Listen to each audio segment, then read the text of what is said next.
अध्याय 3 उच्चतम न्यायालय।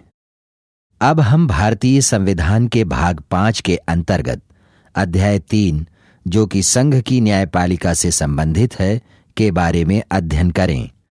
इससे संबंधित प्रावधानों का उल्लेख अनुच्छेद 124 से लेकर अनुच्छेद 147 तक में है।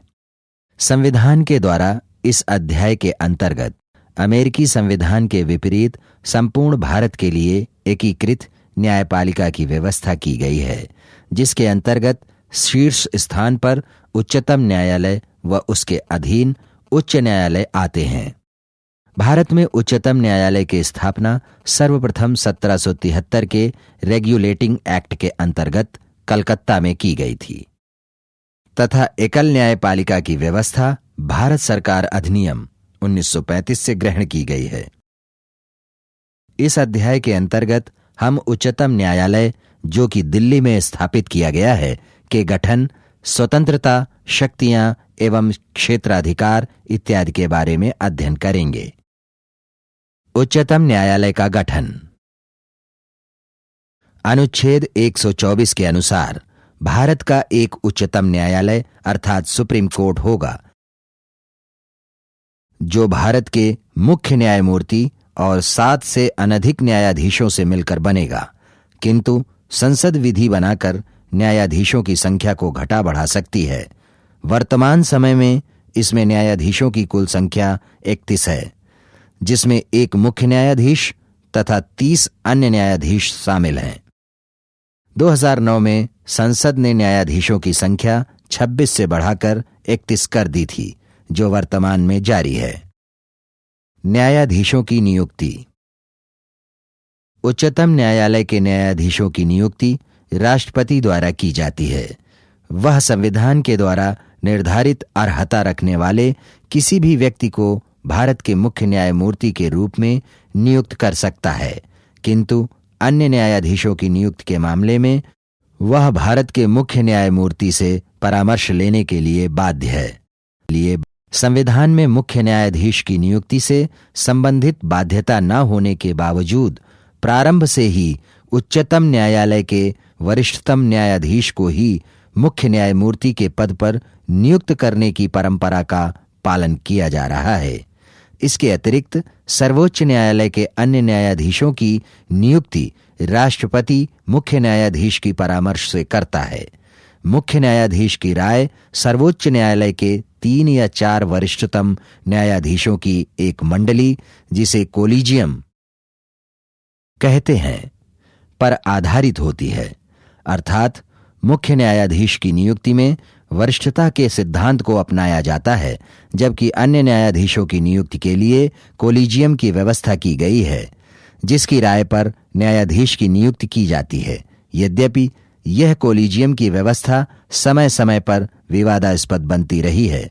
अब संसद द्वारा राष्ट्रीय न्यायिक नियुक्ति आयोग विधेयक 2014 पारित किया गया है, जो कोलिजियम व्यवस्था का स्थान लेगा। यह आयोग 6 सदस्यीय होगा, जिसके अध्यक्ष सर्वोच्च न्यायालय के मुख्य न्यायाधीश होंगे। न्यायाधीशों की अर्हता। उच्चतम न्यायालय के न्यायाधीश के रूप में नियुक्त होने के लिए किसी व्यक्ति में निम्न योग्यताएं होनी आवश्यक हैं। उसे भारत का नागरिक होने के साथ ही किसी उच्च न्यायालय का कम से कम 5 साल तक न्यायाधीश होना चाहिए, या उसे उच्च न्यायालय या अन्य समकक्ष न्यायालयों में मिलाकर 10 वर्ष तक वकील के रूप में कार्य करने का अनुभव होना चाहिए, या राष्ट्रपति के मत में उसे पारंगत विधिवेत्ता होना चाहिए। अब यहाँ पर यह उल्लेख कर देना आवश्यक हो जाता है कि संविधान में उच्चतम न्यायालय के न्यायाधीश के रूप में नियुक्त होने के लिए न्यूनतम आयु सीमा का कोई उल्लेख नहीं किया गया है, और नियुक्ति के बाद 65 वर्ष की उम्र तक पद पर बना रहेगा। न्यायाधीशों का शपथ ग्रहण एवं कार्यकाल। उच्चतम न्यायालय का प्रत्येक न्यायाधीश अपना कार्यभार संभालने से पूर्व राष्ट्रपति या उसके द्वारा नियुक्त व्यक्ति के समक्ष शपथ ग्रहण करेगा। इस शपथ ग्रहण करने से लेकर 65 वर्ष की आयु तक वह अपने पद पर बना रह सकता है। कार्यकाल के दौरान वह राष्ट्रपति को संबोधित पत्र द्वारा राष्ट्रपति को अपना त्यागपत्र भी दे सकता है या संसद की सिफारिश पर राष्ट्रपति द्वारा उसे पदच्युत भी किया जा सकता है। वेतन एवं भत्ते। अनुच्छेद 125 के अनुसार उच्चतम न्यायालय के न्यायाधीशों के वेतन, भत्ते, विशेषाधिकार, अवकाश एवं पेंशन का निर्धारण समय समय पर संसद द्वारा किया जाता है।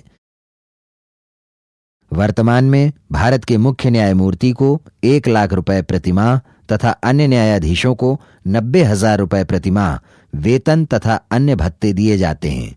इनके वेतन भत्ते भारत की संचित निधि पर भारित होते हैं।